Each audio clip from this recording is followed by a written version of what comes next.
پاکستان نے افغان سرزمین سے ہونے والی مبینہ دہشت گرد سرگرمیوں اور افغان طالبان کے بعض عناصر کی جانب سے شدت پسند گروہوں کی معاونت ثابت ہونے کے بعد ایک بڑے عسکری آپریشن غضب للحق کا آغاز کیا ہے۔ حکومتی اور سیکیورٹی ذرائع کے مطابق یہ کارروائی پاکستان کی سرحدی علاقوں پر ہونے والے حملوں اور دہشت گردی کی بڑھتی ہوئی کارروائیوں کی رد عمل میں شروع کی گئی۔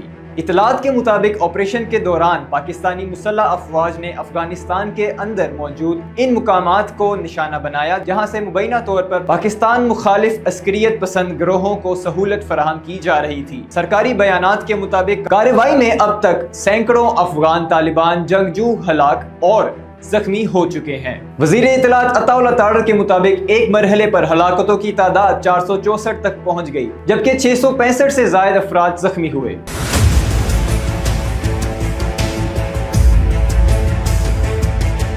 فوجی کارروائیوں کی تفصیلات۔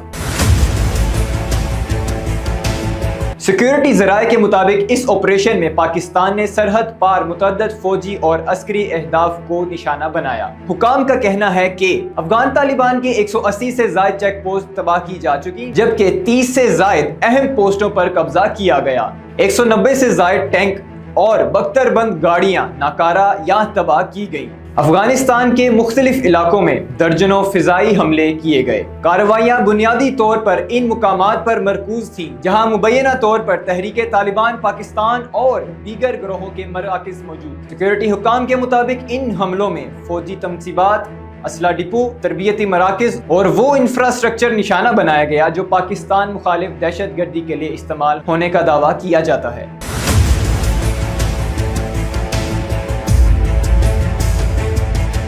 سرحدی کشیدگی اور فوجی جھڑپیں۔ رپورٹس کے مطابق حالیہ کشیدگی اس وقت شدت اختیار کر گئی جب افغان طالبان کی جانب سے پاکستان افغانستان سرحد کے مختلف سیکٹرز میں فائرنگ اور دراندازی کی کوشش کی گئی۔ پاکستان نے اسے بلا اشتعال جارحیت قرار دیتے ہوئے جوابی کارروائی شروع کی۔ پاکستانی حکام کا کہنا ہے کہ جب تک افغان حکومت دہشت گرد گروہوں کے مخالف واضح اور قابل تصدیق اقدامات نہیں کرتی اس وقت تک آپریشن جاری رہ سکتا ہے۔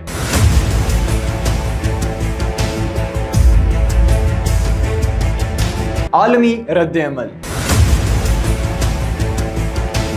بین الاقوامی سطح پر اس صورتحال پر تشویش کا اظہار کیا گیا ہے۔ اقوام متحدہ اور یورپی ممالک نے پاکستان اور افغانستان دونوں سے تحمل کا مظاہرہ کرنے اور مذاکرات کے ذریعے کشیدگی ختم کرنے کی اپیل کی ہے۔ بعض مغربی تجزیہ کاروں کا کہنا ہے کہ افغانستان میں طالبان کے دوبارہ اقتدار میں آنے کے بعد پاکستان دہشت گردی سے سب سے زیادہ متاثر ہونے والے ممالکوں میں شامل رہا ہے جس کی وجہ سے سرحدی سلامتی کے اقدامات میں شدت آئی ہے۔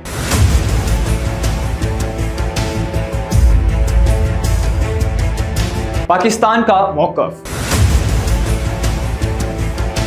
پاکستانی حکام کے مطابق خطے میں دیرپا امن اسی وقت ممکن ہے جب افغان سرزمین کو پاکستان کے خلاف دہشت گردی کے لیے استعمال ہونے سے روکا جائے۔ حکام کا کہنا ہے کہ اسلام آباد افغانستان کے ساتھ پرامن اور مستحکم تعلقات کا خواہاں ہے، تاہم قومی سلامتی پر کسی قسم کا سمجھوتہ نہیں کیا جا سکتا۔ آپریشن غضب للحق کے باعث پاکستان افغانستان تعلقات ایک بار پھر شدید تناؤ کا شکار ہیں۔ اگرچہ پاکستان اس دہشت گردی کے خلاف ضروری دفاعی اقدام قرار دے رہا ہے لیکن عالمی برادری کو اس کشیدگی کو ختم کرنے کے لیے فوجی سفارتی کوششوں کی ضرورت پر زور دے رہی ہے۔ علی احمد، رپورٹ سنو FM 89.4 لاہور۔